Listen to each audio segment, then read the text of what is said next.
Sunday, the 1st of September 2024, and it is week 35. You're very welcome. Hope you had a nice week. So, in my online conversations on X, the website formerly known as Twitter, I see a lot of technologists assuming that large language models like GPT will grow in size and power indefinitely. It often reminds me of Moore's Law, which was coined by the late great co-founder of Intel, Gordon Moore.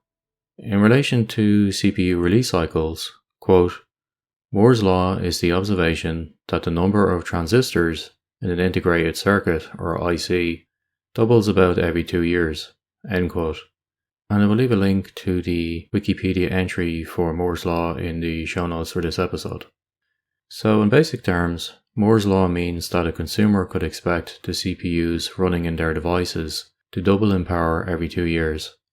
And this held true for a long time until CPU manufacturers started to hit the limits of physics in terms of how small they could manufacture transistors to be. Now, in my opinion, we cannot expect the same doubling of power in large language models like GPT from OpenAI, because they will also eventually hit physical limits on things like the amount of quality training data available. I have described this as being like the new oil in a previous episode, which is from 2024, week 18, and I will also link to that in the show notes for this episode.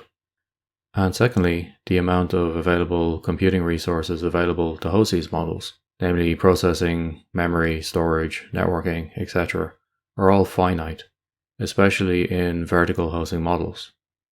So let's look at the previous major GPT releases and see if my theory holds true. GPT-1 was released in June 2018. It had 12 decoder layers and 117 million parameters. GPT-2 was released in February 2019, which was after an 8-month gap from the previous release. It had 48 decoder layers, which is a 4x increase on the previous release, and it had 1.5 billion parameters, which is a huge 13x increase on the previous release. So far so good. Moore's Law is holding. GPT-3 was released in May 2020, a 1-year 3-month gap. It had 96 decoder layers, which is a 2x increase on the previous release, and it had 175 billion parameters, which is a massive 117x increase on the previous release. Here, timelines and decoder layers fall within a hypothetical Moore's Law criteria, while the parameters increase dramatically, which is great. Then we had GPT-4, which was released in March 2023, a 2-year and 10-month gap from the previous release. It is believed to have 120 layers, which is a 1.25x increase, and 1.8 trillion parameters, which is a 10x increase on the previous release. But OpenAI have kept such details hidden, and these figures are based on a leak.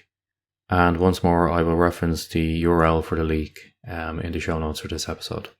And then, of course, there is GPT-5, which is yet to be released, and we have no official date confirmed as of recording this episode of when that will happen.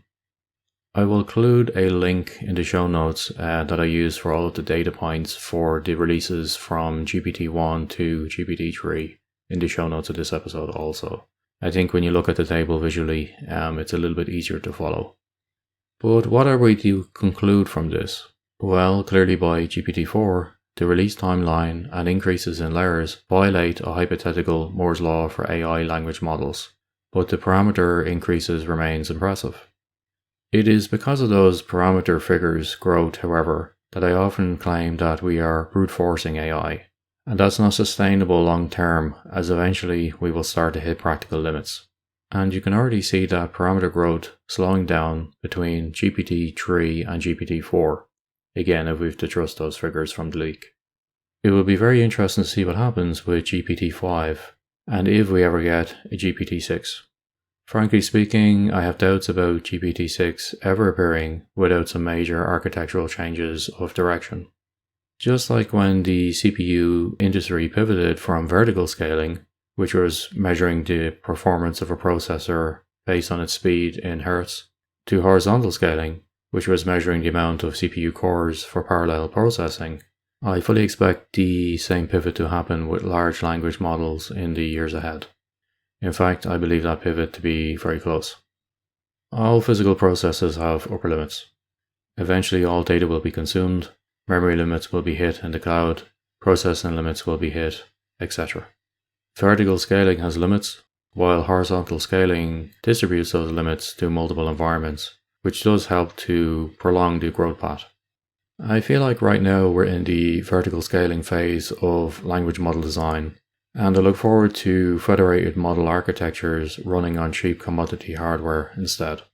In addition, solutions should be able to scale down as well as up. I eagerly await small language models that can run on low-powered edge devices running in the wild, rather than large clusters running in the cloud. You may say that we're in the mainframe phase of development when it comes to large language models, and I want to see us leave the mainframe and get down onto PCs, smaller devices. And I think it will be especially interesting when those smaller devices are running in the edge, so-called IoT devices that are low-powered and out there in the wild in strange and unusual places. I for one want my talking door like Ubik from Philip K. Dick, and if you get that reference, I salute you. So what else have I been doing this week?